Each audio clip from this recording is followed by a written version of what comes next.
एक चाय बनाने वाले का काम होता है चाय बनाना, अकाउंटेंट का काम अकाउंट संभालना, वैसे ही एक एक्टर का काम होता है एक्टिंग करना। मान के चलिए अब एक चाय वाले पे आरोप लगते हैं टेरर एक्टिविटी में साथ देने के, और अकाउंटेंट पे आरोप लगता है कि काम करवाने के लिए उन्होंने लड़कियों से सेक्सुअल फेवर्स मांगे। तो ऐसे में जनता उनके पीछे मारने तक दौड़ जाती है। लेकिन वहीं अगर ये आरोप एक्टर पे लगते हैं तो कुछ टाइम बाद लोग ये कह के भूल जाते हैं कि वाह क्या एक्टिंग करता है हमारा हीरो। उन्होंने कुछ जनता का उद्धार नहीं किया है, वो तो अपना काम ही कर रहा था। तो उस हिसाब से तो अगर चाय वाला अच्छी चाय बनाता था तो उसके टेरर एक्टिविटी में हाथ को भी इग्नोर कर देना चाहिए, क्योंकि क्या चाय बनाता है हमारा चाय वाला। और वैसे ही अकाउंटेंट्स क्योंकि अच्छे से अकाउंट संभालता था तो उसके सेक्सुअल फेवर्स मांगने को भी भूल देना चाहिए और उनकी पागलों जैसे तारीफ करनी चाहिए। अब खुद सोचिए ये सुनने में ही कितना वियर्ड लग रहा है। तो इसी से ये क्वेश्चन उठता है कि फिर क्यों जब संजय दत्त और शक्ति कपूर पे सेम आरोप लगे थे फिर भी आज के टाइम में उनकी कल्ट फॉलोइंग है और लोग उन्हें ब्लाइंडली फॉलो करते हैं। Hello everyone and welcome to our channel just telling you and thank you so much for 3000 subscribers. आज हम बात करेंगे कि कैसे संजय दत्त पे लगे थे टेरर एक्टिविटीज में इन्वॉल्व होने के आरोप और जो शक्ति कपूर का स्टिंग ऑपरेशन था उसने कैसे कैसे खुलासे किए हैं। वीडियो के एंड तक बने रहिएगा और कमेंट्स करके प्लीज बताइएगा why they are still loved in society. सबसे पहले हम बात करेंगे नरगिस दत्त और सुनील दत्त जैसे बड़े एक्टर्स के बेटे संजय दत्त के बारे में।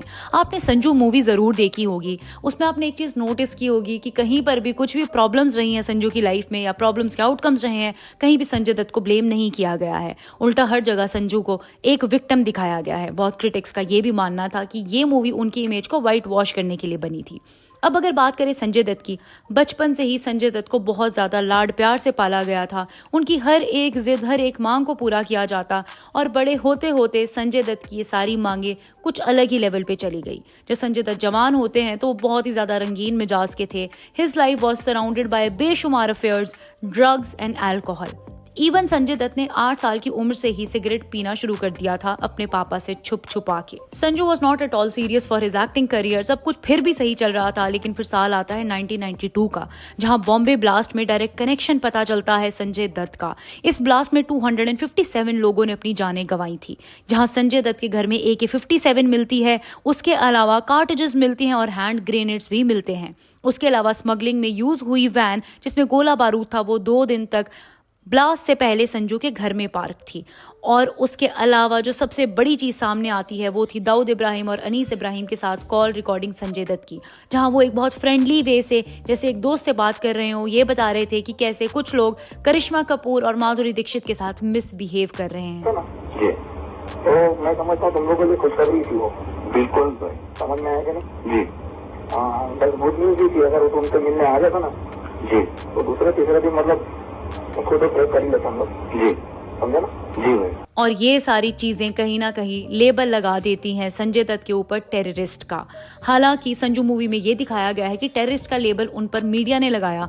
ऑल तो उस टाइम के एक मीडिया पर्सन जो बहुत एक्टिव थे उस केस में, उन्होंने कहा था कि मैंने संजू को एडवाइस किया था कि जो हथियार है उसे पुलिस स्टेशन में सबमिट कर दे, तो उस पर सिर्फ आर्म्स एक्ट लगेगा। अगर पुलिस उन्हें छापे में पकड़ लेती है तो उन पर टाडा लग जाएगा। लेकिन संजू ने उनकी बात नहीं मानी और उन पर टाडा लग जाता है।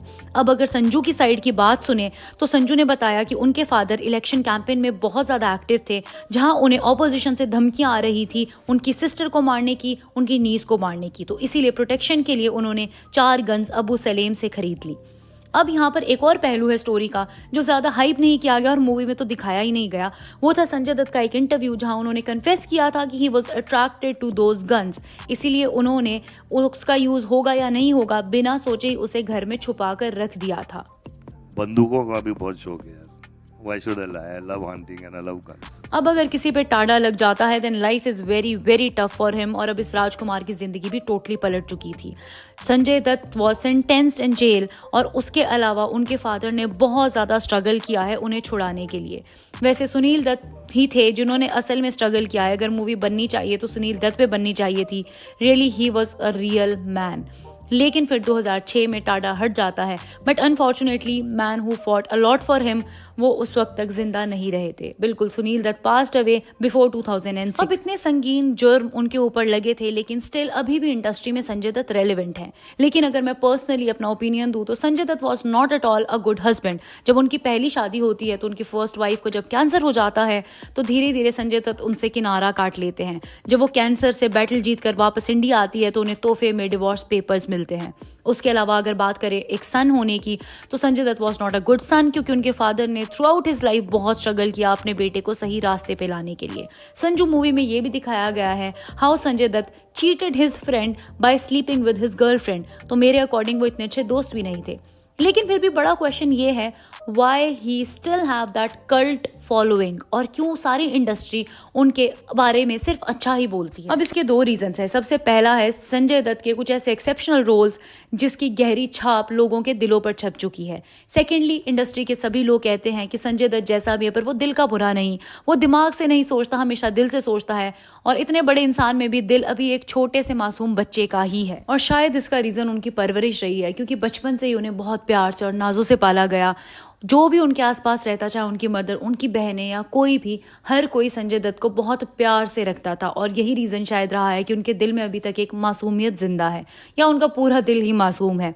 इसके अलावा जब लड़कियों से पूछा गया कि कैसे हर कोई उनके प्यार में गिर जाता था, क्योंकि संजय दत्त ने टोटल 308 लड़कियों को डेट किया है, which is really a big number, तो लड़कियों ने ये कहा कि संजय दत्त हमेशा ये बताते थे कि कैसे उन्हें प्यार की ज़रूरत है, उनकी लाइफ में क्या क्या हुआ है, और वो कैसे प्यार के लिए इतना ज़्यादा क्रेव कर रहे हैं।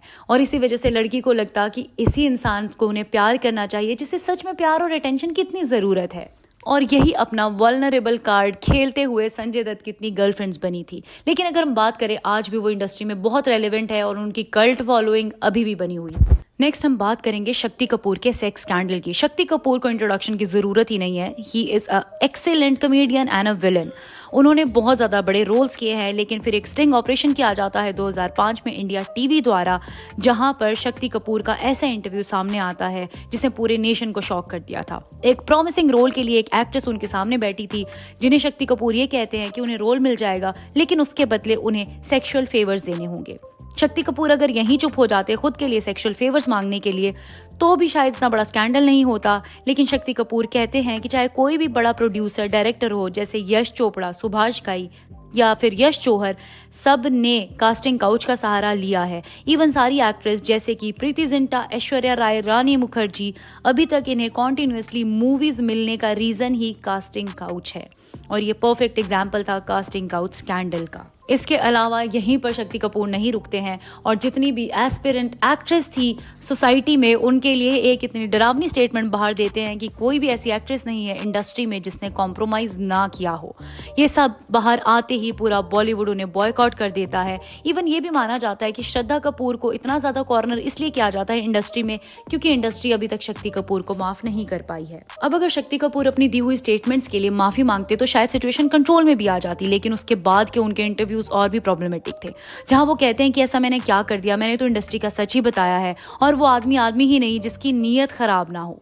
अब यहाँ बहुत लोगों के दिमाग में इंपीरियल ब्लू की लाइंस बजने लग गई होंगी कि मैन विल बी मैन, लेकिन देखा जाए तो ये स्टेटमेंट बहुत ज्यादा प्रॉब्लमेटिक है इतने बड़े एक्टर के मुंह से अगर ये निकली है।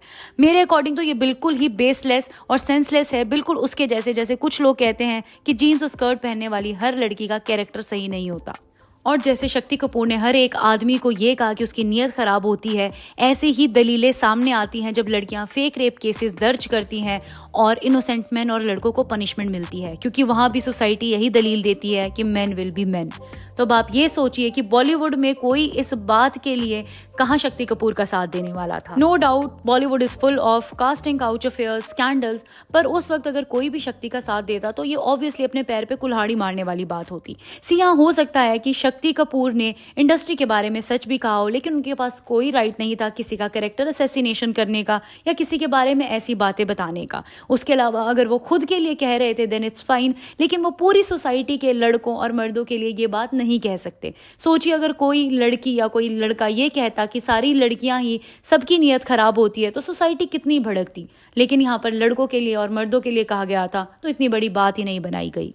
और शायद यही रीजन रहा है कि एंड तक शक्ति कपूर ने एक भी बार ये नहीं कहा कि मैंने गलत कह दिया, और इसी वजह से इंडस्ट्री ने अभी तक उन्हें माफ नहीं किया है। और यही रीजन है कि इतना अच्छा एक्टर होने के बावजूद भी आज के टाइम में इंडस्ट्री में शक्ति कपूर बिल्कुल भी रेलेवेंट नहीं है। इवन उनकी बेटी को भी बहुत बार बड़े बड़े सेलिब्रिटीज, एक्टर्स, प्रोड्यूसर्स द्वारा कॉर्नर किए हुए देखा जाता है। सो एवरीवन, ये थी संजय दत्त और शक्ति कपूर के बारे में दो स्कैंडल्स की टोटल न्यूज, और एक अलग एंगल से मैंने इसे प्रेजेंट करके दिखाया है।